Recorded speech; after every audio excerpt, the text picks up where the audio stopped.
Welcome to FRCMedia News for Thursday, October 29th, 2020. I'm Keith Tebow. This week, COVID numbers continue to be on the rise. We hear from Mayor Paul Coogan and the One SouthCoast Chamber on how this may impact the reopening of local business.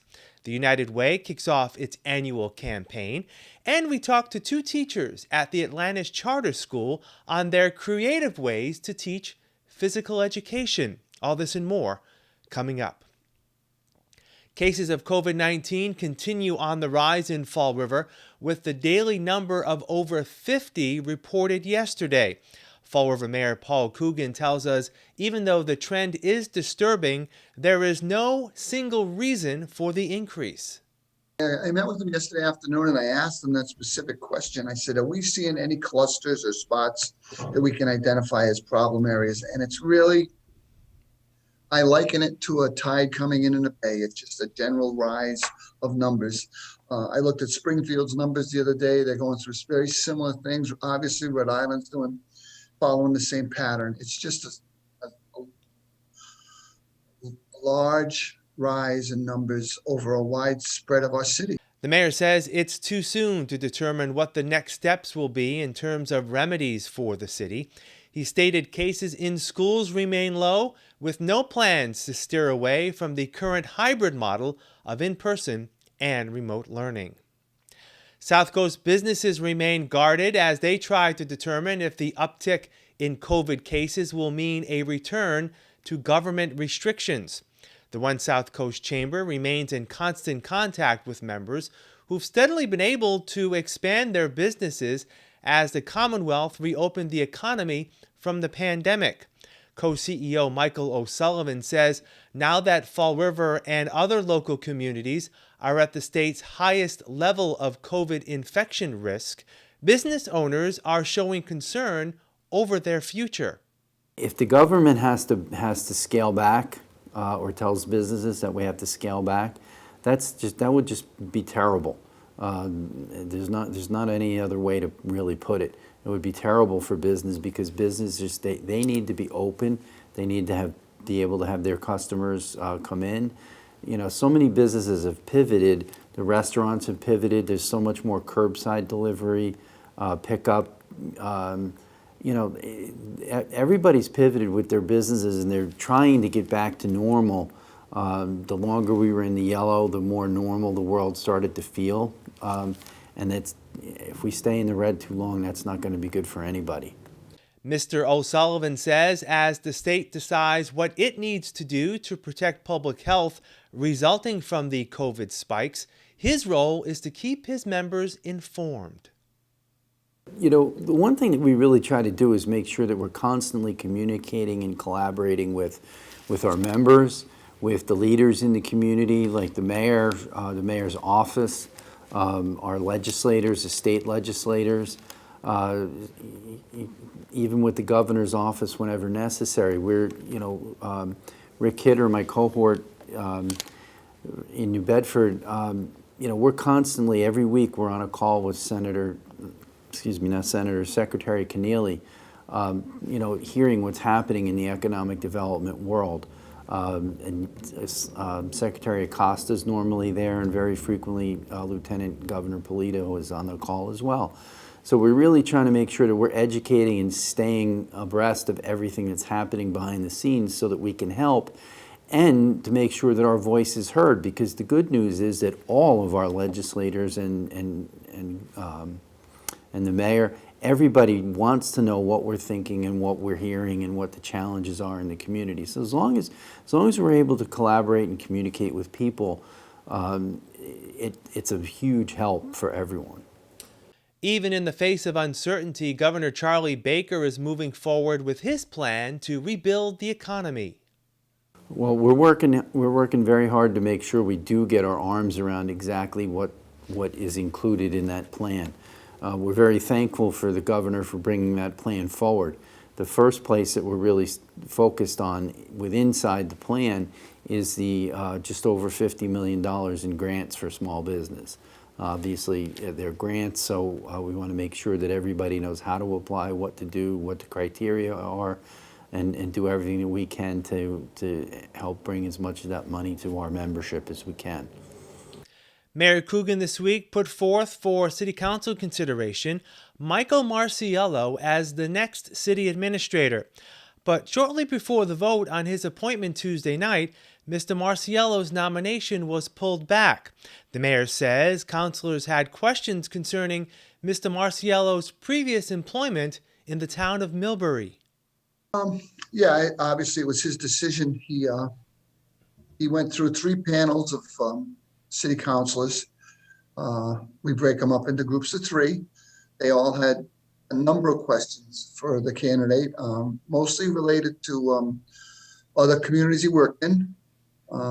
There were few questions on his credentials because he did have excellent credentials. He was a lawyer, a veteran. He had a master's degree in public administration, but a lot of that didn't come up. They looked at things like why he left another town or what were the conditions he left this town under. And it kind of was, in some cases, a strong back and forth. We brought him forward after we did a complete background check on him. We hired an agency to run all of the tests, credit, anything financial, anything in his background, criminal, civil, nothing. There was nothing there. We checked all of his references he gave us, and one of them was a former city administrator in Fall River, and he came back solid. I guess from what I understand, the council had a different opinion. As the night came closer, I called up David and I explained to him that we did not have the votes. I did not think it was going to pass. And he said, well, I don't know if I want to put myself through this. So he sent in a withdrawal letter. The mayor says the city will continue to move forward on its search for a new city administrator. The United Way of Greater Fall River kicked off its 73rd annual fundraising campaign last week, seeking to raise $1.1 million to support local nonprofit organizations. Executive Director Kim Smith says the ambitious fundraising goal for the 2020-2021 campaign year is needed now more than ever as the region faces unprecedented challenges. I remind you that we are here this morning because no one fights alone. United Way of Greater Fall River facilitates meaningful engagement of community partners, look around you, countless volunteers, and dedicated advocates from all sectors in a united effort to identify and respond to problems that adversely affect our local population. And we do so by allowing for a broad investment of resources that have the most profound impact. All funds raised stay local and are dispersed among nonprofit partners to close gaps and allow vital programs and services to remain accessible to over 35,000 individuals in need in the Greater Fall River area. Probably more because of COVID. I don't think it'd be unreal to say that.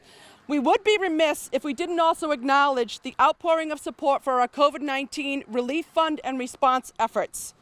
Your response has allowed us to raise over $600,000 additional dollars above and beyond our campaign, which Frank alluded to, or not alluded to, specified. And so far, we have infused about $500,000 of those funds into our community to help stabilize and sustain the nonprofit sector. They will get through this on the other side and be better off for it. The first event of the year took place last weekend with United We Move, a walk, run, or bike event for individuals and groups held at the Southeastern Massachusetts Bioreserve. As students continue to take classes remotely, some classes translate to a virtual environment more readily than others. Take physical education. How do you get students motivated to stay healthy in front of a computer screen? Well, 2 teachers at the Atlantis Charter School devised a plan. When the pandemic shut down in-person classes, teachers Bethany Daniels and Nathan Mello were forced to create a curriculum that focused on individual well-being. We're having our students fill out a physical education log every week. And so basically what they're doing is we're giving them a set of criteria, X amount of workouts per week that have to be X amount of minutes long. And then they have to, number one, complete a workout, but then provide evidence that they completed a workout. And so it seems to be working pretty well so far. It took a couple weeks for the students and for us as well to kind of get into a routine of, reminding them about it, assigning it, making it a part of their day. Bethany made a great point to me just last week in saying, her and I are typically more motivated to exercise than most adults, given our interests in the subject that we teach. So it's, how can we convey that to our kids? How can we show them that you don't have to be a health nut in order to, get some physical activity in. But to answer your question, we've been relying on their independence as high schoolers heavily to try and, motivate them to complete some type of physical activity. As classes progressed throughout the spring, Daniels and Mello came up with the idea of meeting students where they lived through a bike tour to students' homes. We collaborated the idea with National Physical Education Week, and we started on that Wednesday during that week because it was also National Bike to School Day, where many students would bike to school. And so instead I said, we're just going to bike to our students. And so we hit the road, and sure enough, we did Somerset and Swansea first, and it was a great hit. Right away, the first student's house we went to, she had decorated her front door and left us little Gatorades and goodie snacks for the ride. And we knew right away that this was like the right thing to do and that we needed to check in on all of our students and make sure they're okay.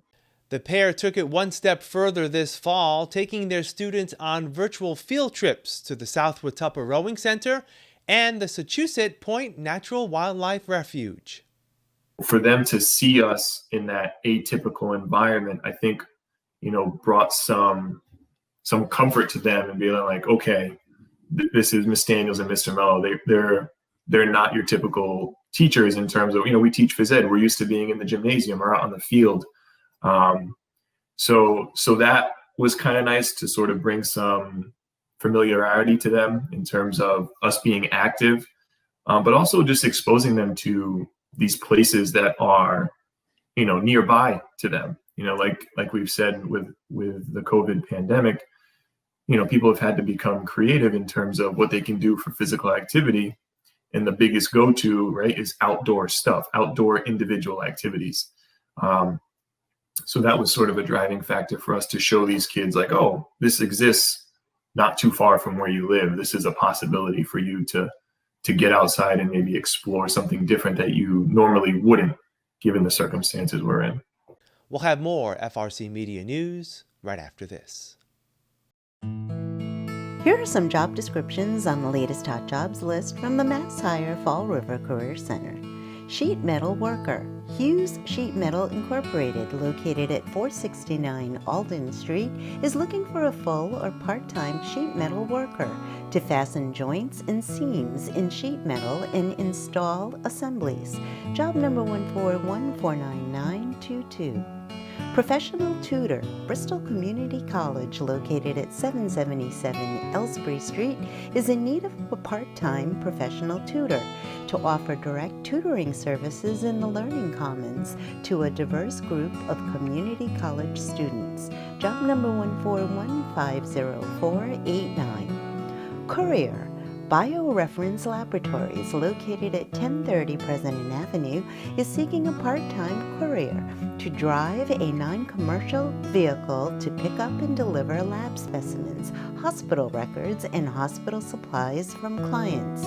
Job number 141-35584. The Fall River Public School Department, located at 417 Rock Street, is in need of the following full and part-time positions. Grade 2 Substitute ESL Remote Teacher. Job number 141-46406. Kindergarten Substitute ESL Remote Teacher. Job number 141-46426. Health First Family Care Center, located at 387 Quarry Street, also is in need of the following full and part-time positions. Medical Assistant. Job number 141-48066. call center representative, job number 141-48065. For more information on these or other positions, visit Mass Hire JobQuest at jobquest.dcs.eol.mass.gov or call the Mass Hire Fall River Career Center at 508-730-5000. Welcome back. Election Day is 5 days away. This Tuesday, November 3rd, early voting in Fall River appears to be going well, wrapping up Friday at 2 p.m. All 29 precincts will be open in Fall River from 7 a.m. to 8 p.m. on Election Day. If you've not yet voted, here is who you'll find on the ballot. There are 4 sets of candidates running for president and vice president. For U.S. Senate, incumbent Ed Markey is being challenged by Republican Kevin O'Connor. If you live in the North End, you'll be voting for Congress in the 4th District, where Democrat Jake Auchincloss faces Julie Hall in a race to replace Congressman Joseph Kennedy. In the South End, you'll be voting in the 9th District, where incumbent Bill Keating faces Republican Helen Brady and independent Michael Manley. There are a number of races where candidates are unopposed, including Joseph Ferreira for governor's counselor, along with Senator Michael Rodrigues and state representatives Carol Fiola and Alan Sylvia. In the 8th District in the east end of the city, incumbent Paul Schmid is being challenged by Republican Evan Gendro. On the county side, interim Register of Probate Tom Hoy is being challenged by independent Melanie Patnaud-Layden. For county commissioner, 2 candidates will be chosen from incumbents John Mitchell and Paul Kitchen, with Republican Nancy Stee Satin Cross. Treasurer Christopher Saunders is also running unopposed. If you have yet to figure out how to vote, well, we're here to help. Head over to our special Election 2020 webpage at frmedia.org/election 2020 to hear our interviews with the candidates and the pros and cons of the 2 state ballot questions. Democratic Congressman Bill Keating is seeking re-election to a 6th term, representing Massachusetts' 9th District. Part of the congressman's district includes the far south end of Fall River. He points to his experience as a reason why he should be re-elected. He says the president and other Republicans have pushed forth the appointment of Amy Coney Barrett to the Supreme Court for the purpose of overturning the Affordable Care Act. They've been trying ever since I've been in Congress to do away with the Affordable Care Act. And they said, we will have a better replacement. We're 10 years in, there's been no replacement. Not even one that might be inferior. The president is telling people now to this day, well, I'll have a better plan. He's had 4 years saying he'll have a better plan. I'll have a better plan, but you'll see it after the election. The one thing we do know, as the Affordable Care Act threatened, is this. Over 20 million people in the height of this pandemic, the worst crisis, non-military crisis our country's faced in a century. 20 million people are going to immediately lose their health care insurance. And you know what else we know? People with pre-existing conditions won't have guaranteed coverage. Your healthcare rights to coverage for pre-existing conditions will be gone. Your rights to, if you're a woman, not to be charged more for your insurance than a man because you're a woman will be gone. Your healthcare rights for young people under 26 going on their parents' policy will be gone. Congressman Keating says President Trump has been irresponsible in his handling of the COVID-19 pandemic. He says another round of stimulus is needed to revive the local economy, especially building upon the industries that utilize our local environmental resources. We have a marine economy in place. I mentioned UMass Dartmouth. There's also SMAS, the school that's there that deals with science, marine, and technology.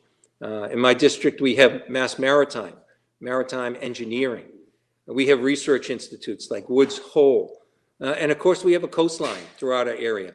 We have the potential to be a hub and to deal with this growing economy, which they're predicting in the next 10 years is going to grow twice the rate of the rest of our economies. So we can attract those people by having an educated, trained workforce. We're going to have offshore wind. It's going to be the largest offshore wind project in our country. That's going to create jobs, and it's going to bring in secondary jobs. Let's take advantage of the natural things we have in place, but we need the foundation to do it. Included on Congressman Keating's political resume is a stint as a district attorney. When it comes to Black Lives Matter and police reform, he says seeking common ground will be needed to benefit all. What disturbs me right now with some people that are involved in politics as candidates or some that are there, they're giving people false choices. They're giving people a false choice. You're on one side or the other. Well, the police officers in my family, the police officers I've worked with, the police officers that I work with now on issues, you know, they want the same things. They're risking their lives to defend civil rights. They're risking their lives to make people's freedom of speech available. And that's the vast majority of police officers. So we need unity now. We need people coming together. We don't need divide. And unfortunately, in politics, people, including the president, is stoking the flames of division and fear instead of doing what he should be doing, moving in the direction of progress and unity. We'll have more FRC Media News right after this.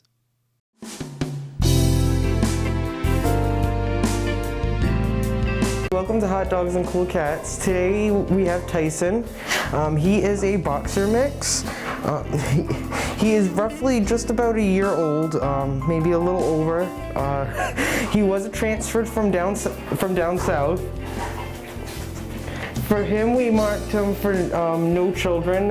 He is very bouncy and he also needs basic training.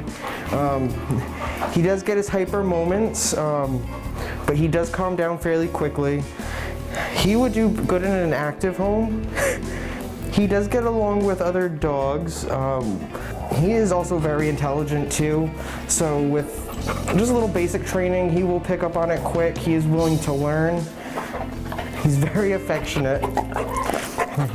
If you'd like to come meet Tyson, we know he would love to meet you. We are located at 300 Linwood Street in Fall River, Massachusetts at Forever Paws Animal Shelter. Tyson would really love to meet you.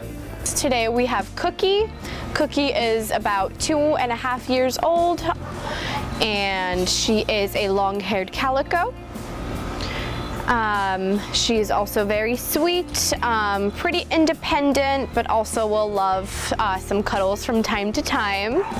She would probably do fine with older children. She's a little bit more skittish, so I don't feel like younger children would be a great fit. However, children above 12 would probably be fine. She does have a very relaxed temperament, very sweet.